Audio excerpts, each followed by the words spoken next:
Selamat pagi Bapak Ibu saudara-saudari. Bonakwa kareba.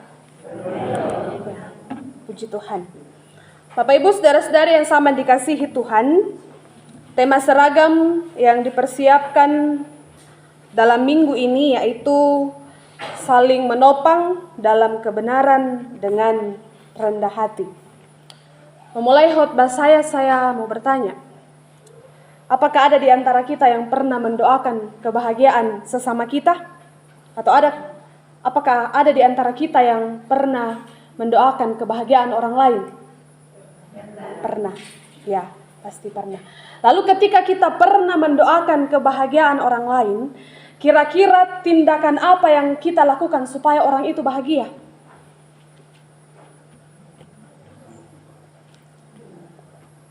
Apakah hanya sebatas didoakan tapi tidak ada yang tindakan yang dilakukan untuk membantu agar dia bahagia?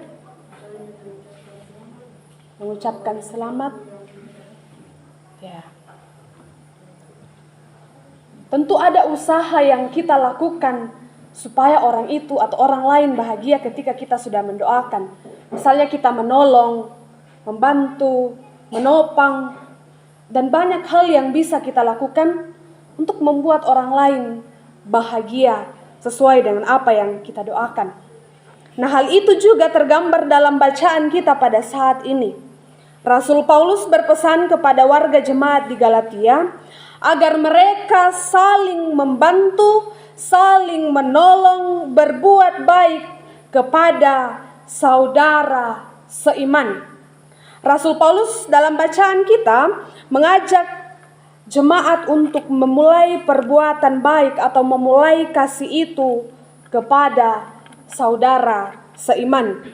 Sebenarnya Bapak Ibu saudara-saudari, tidak ada batasan di mana kita mau membantu orang, tidak ada batasan di mana kita mau mengasihi orang, tetapi mengapa Paulus menekankan dalam bacaan kita terutama kawan seiman?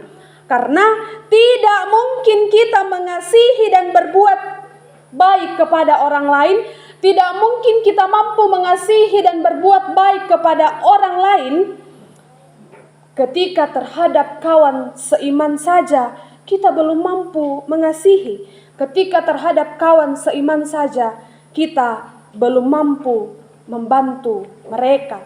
Ibaratnya kita tidak mungkin bisa menyatakan kasih kepada orang di luar kalau ternyata kita belum mengasihi orang yang ada di dalam rumah kita. Jadi, kasih dan kebaikan harus dimulai dari lingkungan kita sendiri. Laisano ramale mengasihi orang lain di luar rumah kita, ternyata dalam rumah kita belum mampu mengasihi semua orang yang ada dalam rumah kita. Jadi kasih dan perbuatan baik harus dimulai dari lingkungan kita sendiri, dari keluarga, dari jemaat, baru ke masyarakat untuk menyatakan kebaikan dan kasih itu. Nah, Bapak Ibu saudara-saudara yang sama dikasihi Tuhan, di jemaat Galatia Paulus melihat ada dua unsur dalam jemaat, yaitu mereka yang rohani dan mereka yang membutuhkan bimbingan. Karena itu dalam kesadaran ini kita harus menyadari bahwa kita semua bukanlah manusia sempurna dan kita berpotensi melakukan kesalahan kapan saja dan di mana saja. Sehingga Paulus menasihatkan bahwa seandainya ada di antara kita yang melakukan pelanggaran, maka kamu yang rohani harus mengingatkan supaya ia kembali ke jalan yang benar sambil menjaga dirimu supaya jangan kena pencobaan. Karena itu jangan sampai ada keluarga kita atau saudara kita atau sesama kita berada di jalan yang salah, baru ternyata kita hanya diam. Make ebang media dia yang akan menuai itu karena itu yang dia lakukan. Itu yang dia inginkan.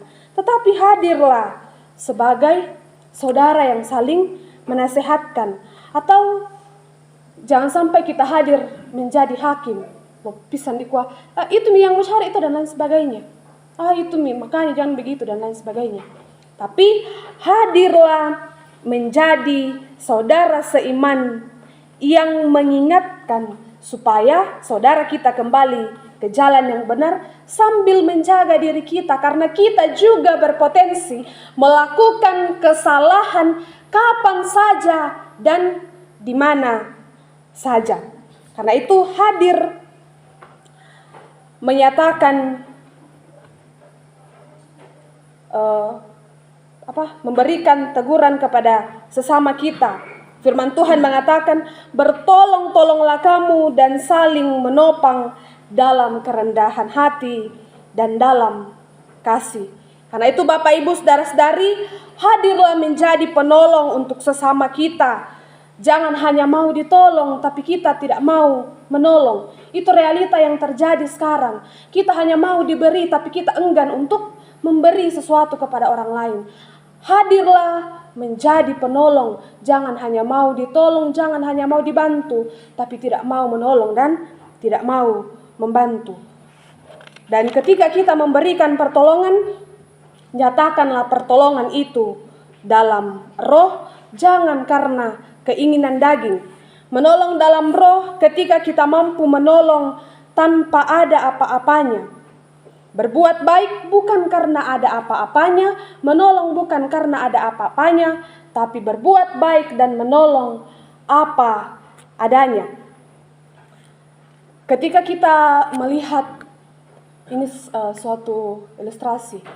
Ketika kita melihat orang kaya melakukan acara, biasa si Buddha tahu lola kole kalau orang-orang yang terpandang.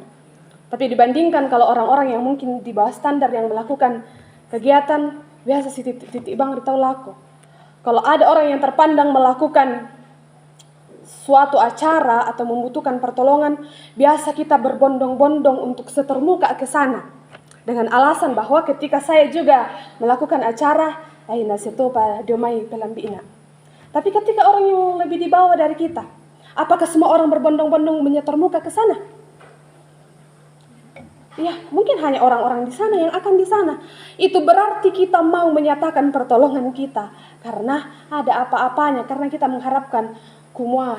Nah, seduka ke acara nak. Ternyata itu bukanlah menolong dengan kasih dan rendah hati, tetapi itu adalah modus ke sana menolong, modus ke sana membantu, karena harapannya dia juga akan membantu kita. Karena itu firman Tuhan mengatakan, bertolong-tolong dan saling membantulah kamu dalam kerendahan hati dan dalam kasih.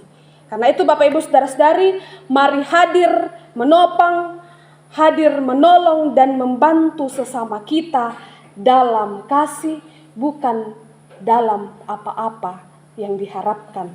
Karena kasih harus memiliki tangan untuk menolong orang lain, kasih memiliki kaki untuk menghampiri mereka yang miskin, kasih memiliki mata untuk melihat kebutuhan orang lain, kasih memiliki telinga untuk mendengar mereka yang menderita. Jangan hanya mengatakan kasih, tetapi ternyata tangan kita enggan bergerak untuk menolong. Jangan mengatakan kasih, tetapi kaki kita tidak mau melangkah untuk menghampiri orang yang miskin. Jangan katakan kasih kalau ternyata mata kita tertutup melihat orang yang menderita. Jangan katakan kasih kalau ternyata telinga kita tertutup mendengar keluhan dari orang-orang yang membutuhkan. Mari dalam kehidupan kita nyatakan pertolongan, nyatakan bantuan, dan hadirlah sebagai orang yang menyatakan kasih bagi orang-orang yang membutuhkan. Amin. Mari kita